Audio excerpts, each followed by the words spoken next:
waliwo Kadaama eyakuta omuwarabu akatambi n'akapostinga ku social media.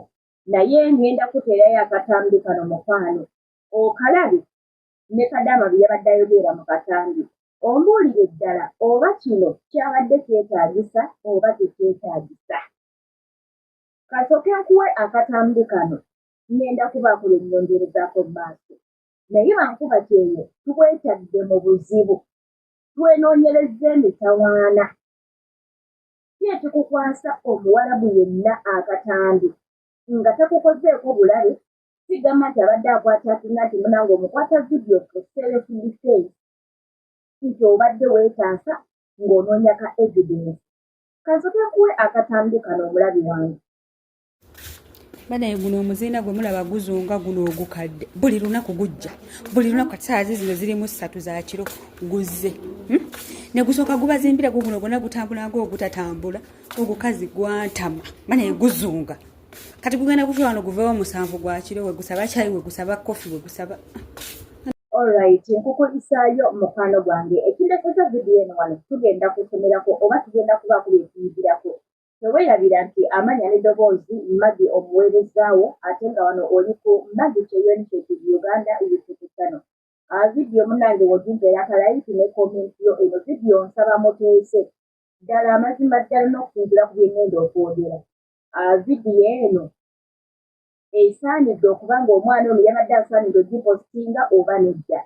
Nsaba mutuwe ku ansaawo mu comment section. Tukimanyi bulungi nnyo nti abantu abo be tukoleramu si bangu.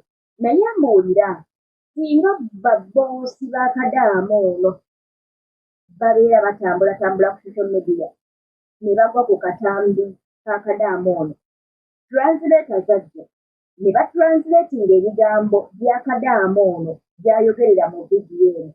Biyinza obutaba bibi nti oba oliawo akooye omukadde ono okuba ng'akyalakyala ewaka waakolera. Naye ate ewaka w'okolera amaka si gago. Ewaka w'okolera amaka si gago. Olwaliro Kadaama bw'oba osobola okuyombera omugenyi akyala ewammwe nti bakyalakyala n'otuka n'omukwata vidiyo n'omupostinga.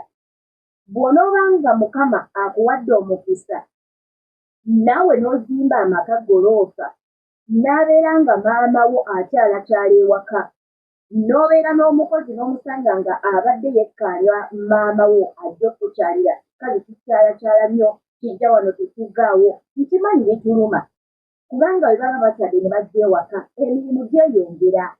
Totuula kyayi n'afuuka kyayi kofi n'afuuka kofi mbitegeera embeera gye muyitamu nali ntuuseemukko nakyazanga weewaawo. Naye si kya buvunaanyizibwa okukwata omuntu oyo n'omupostinga. Bakadaama bangi abali eyo nga balina ebintu bye bayitamu naye nga si byonna nti babipostinga. Olwaliro singa omuwarabu ava ku vidiyo n'agitranslatinga n'akuyita n'akubuuza wano ewaka wuwo siwo.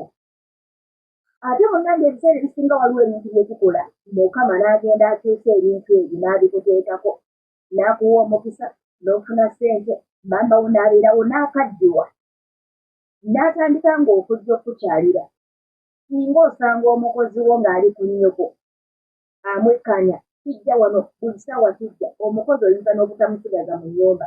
Mbabulire sometimes tugambeko nti big up Abawarabu nabo batugumidde. Abawarabu batugumidde kubanga some of us naffe tetuli bangu.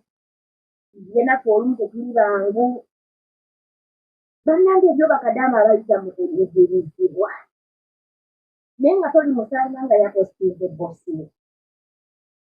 Toli musanga nga Bakadaama bempagira okupostinga y'oyo yeetaasa. Boosi abadde amukuba, boosi ayagala kuba kumutema kola ki ebintu bwe bityo n'omukwata akatambi nga evidence okkirizibwa nti eyo otogamba self defense. Ye bagita self defense.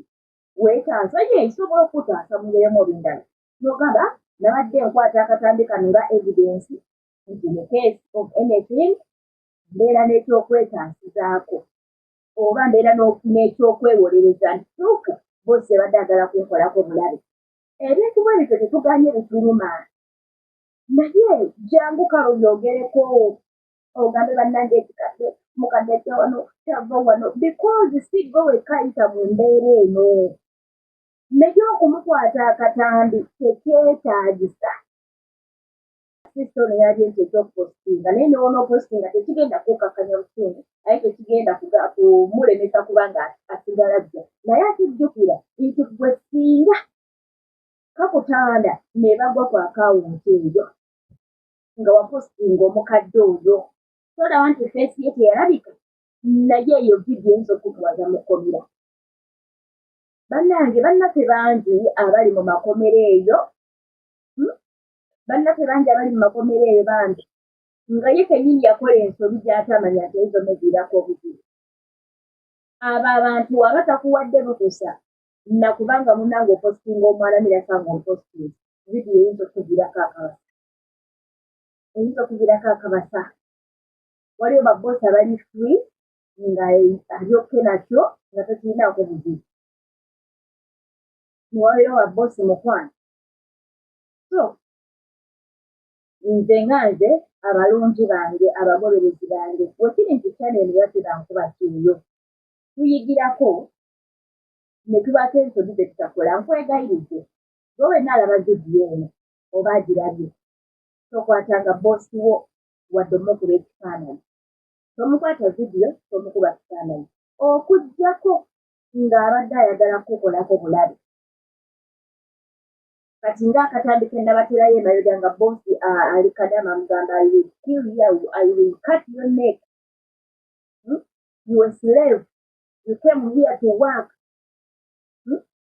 Bw'oli slave wange olina kukola ate nga n'okusasula sikusasula. Kati oyo mwana teyakola era omulaba nti bwe yali akwata teyakwata muwarabu w'effeesi wabula yakwata amaloboozi. Kale abalungi Mukama abankumire nnyo atakuumira mpeera. Tujja kuba nga tusinkana mu vidiyo eziddako. Neyaba.